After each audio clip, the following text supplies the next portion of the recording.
warahmatullahi wabarakatuh. Hello everyone, let us introduce ourselves. My name is Clara Dita. And Rafi is my name. Welcome to Museum Prabu Siliwangi.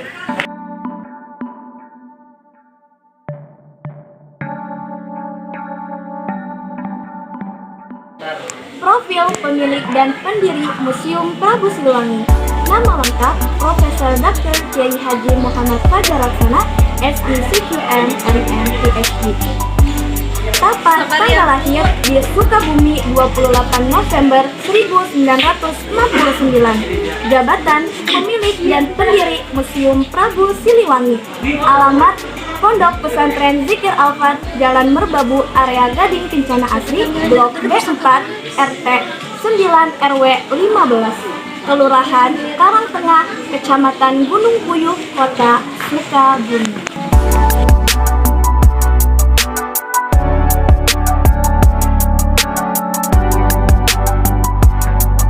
Assalamualaikum. Waalaikumsalam.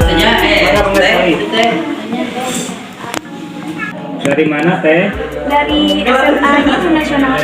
Oh, Iya. namanya siapa? Firda. Oh. Ya, gimana Neng Firda? Ada yang bisa dibantu sama Bapak? Jadi ini kami ingin berkunjung ke Museum Prabu Siliwangi Iya. sekaligus tugas proyek dari sekolah. Oh gitu. Iya. Ya.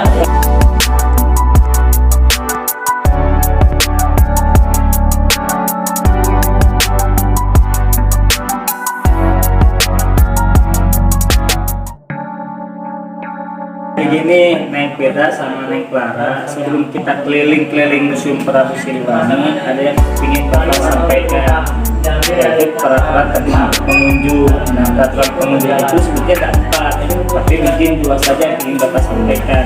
Yang pertama, harus menghormati suatu perbedaan sudut pandang dalam mengajarkan sejarah. Nah, yang kedua, perbedaan itu harus dijadikan kehormatan alami sebagai kekayaan bangsa. Nah, berbicara tentang Museum Prabu Siliwangi, ini ada 3 ruangan. Nah, yang sekarang kita berdiri di sini, ini disebut ruangan umum. Kenapa disebut ruangan umum? Karena ini lintas waktu, mulai dari prasejarah sampai kemerdekaan. Yang kedua, ada ruangan sejarah Islam. Nah, kalau di sini menceritakan tentang perjalanan peradaban Islam dari mulai zaman para nabi, yaitu Kesultanan Turki Utsmani sampai Wali Songo. Yang ketiga ada di belakang sana, yaitu tentang Prabu Siliwangi. Nah, sekarang kita langsung aja masuk ke ruangan sejarah Islam. Ayo masuk. The Prabu Siliwangi Museum was founded by Professor Dr. Kiai Haji Muhammad Fajar Laksana, SICQM, MM, PhD, which is the 17th descendant of Prabu Siliwangi. The Prabu Siliwangi Museum was inaugurated by the Governor of West Java, Mr. Ahmad Heriawan, at the same time as the inauguration of the Qaryah Thoyibah Mubarakah area for Islamic education tourism at the Zikir Alfat Islamic Boarding School Sukabumi. Then, on January 20, 2015, officially became the 175th member of the Indonesian Museums Association. And then, on February 5, 2015, the Prabu Siliwangi Museum Foundation was inaugurated by the Governor of West Java, Mr. Haji Muhammad Ridwan Kamil. Pak, kalau ini apa? Boleh dijelasin nggak? Ini Iya.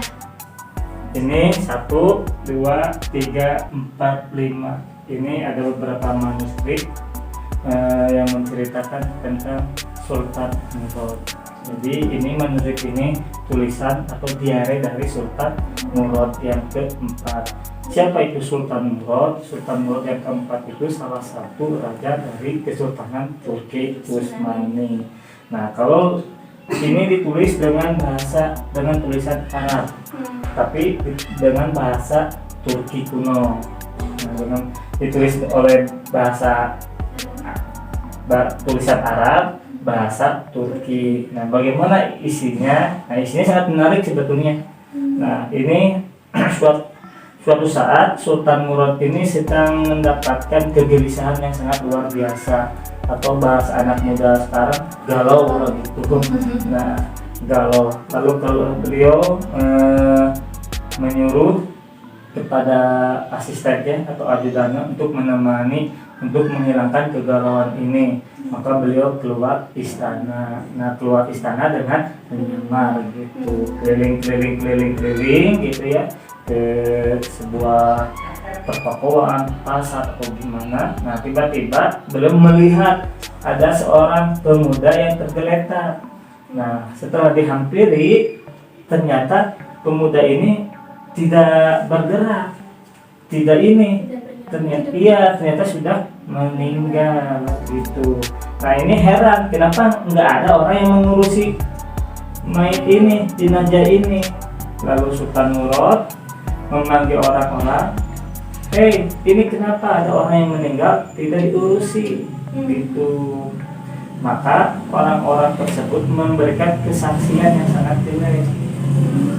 Apa kesaksiannya? Nah, saya bersaksi bahwa mayat ini, jenazah ini orang yang tidak benar.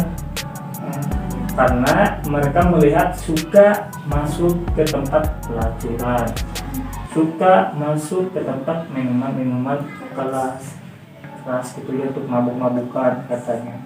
Nah, tapi Sultan Murad bertanya lagi, walaupun beliau suka begitu, tapi tetap dia umat Rasulullah.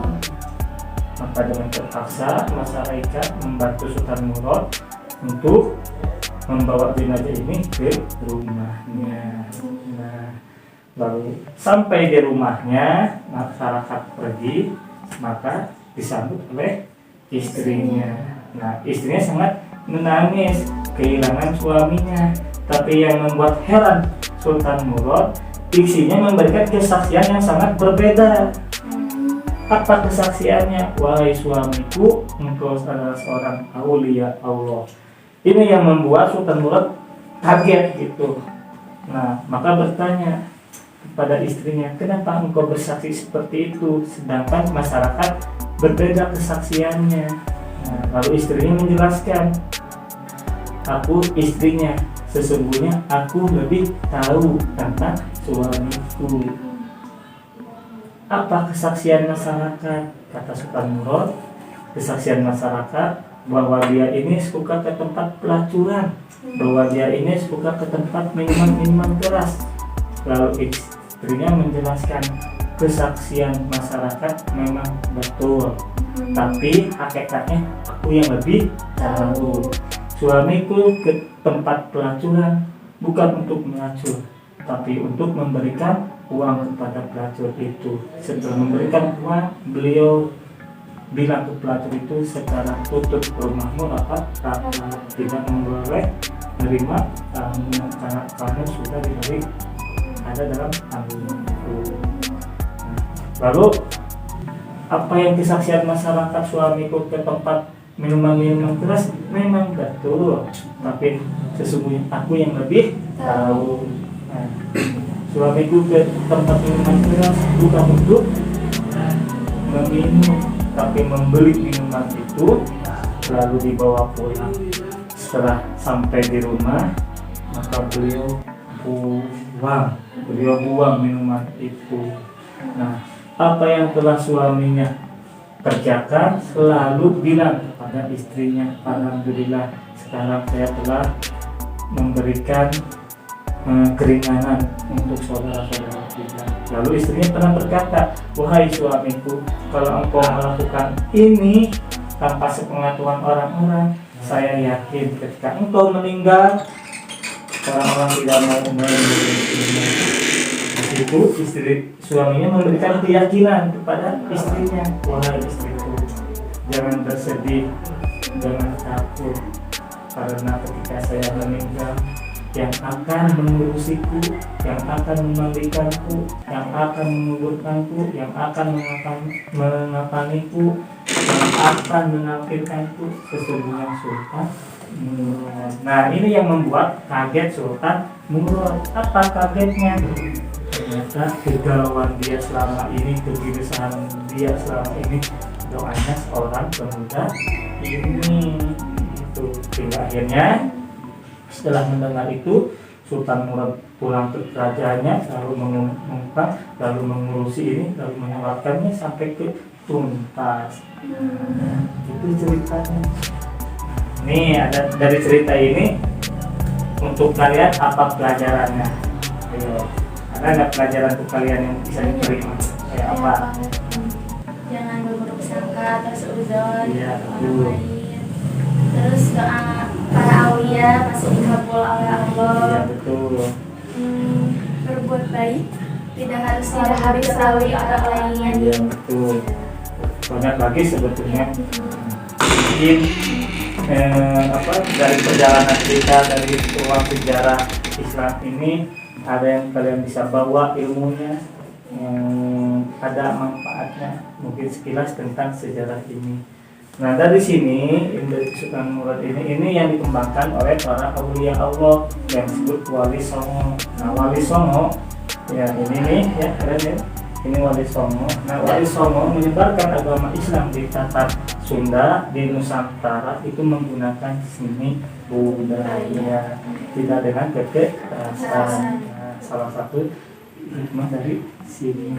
Dakwah tidak perlu selalu Iya, sudah seni budaya itu.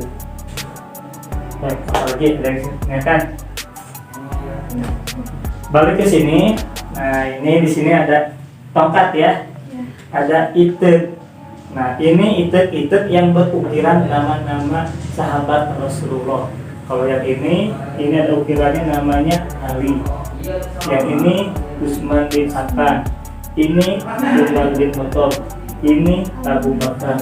Dan yang ini berukiran Muhammad Rasulullah. Gitu. tongkat yang dipakai khalifah-khalifah. Sebetulnya yang berukir aja lah, yang berukir nama-nama khalifah. Kita keliling di sini. Nah, keliling di sini. The Prabu Siliwangi Museum not only display the cultural heritage of objects shown in the museum, but also intangible cultural heritage such as knowledge and cultural traditions which have become icons of art, culture, tourism products, and also become scientific treasures.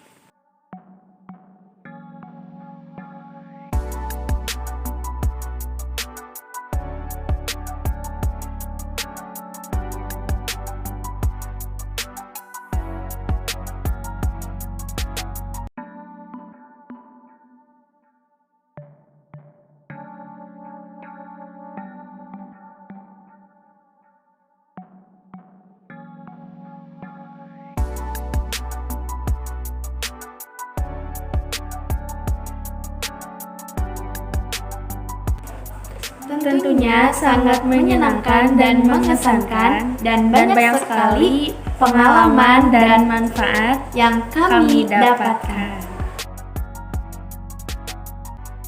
Manfaatnya, kami bisa mengetahui dan mempelajari sejarah dan benda-benda kuno yang ada di Museum Prabu Siliwangi sebagai keberagaman yang harus dilestarikan. Menentukan tema dan tujuan dari kegiatan proyek dengan baik, mempersiapkan bahan penyampaian dengan maksimal, dan menyampaikan informasi dengan baik dan akurat. Okay guys, that's all from us. We do apologize for all mistakes we made.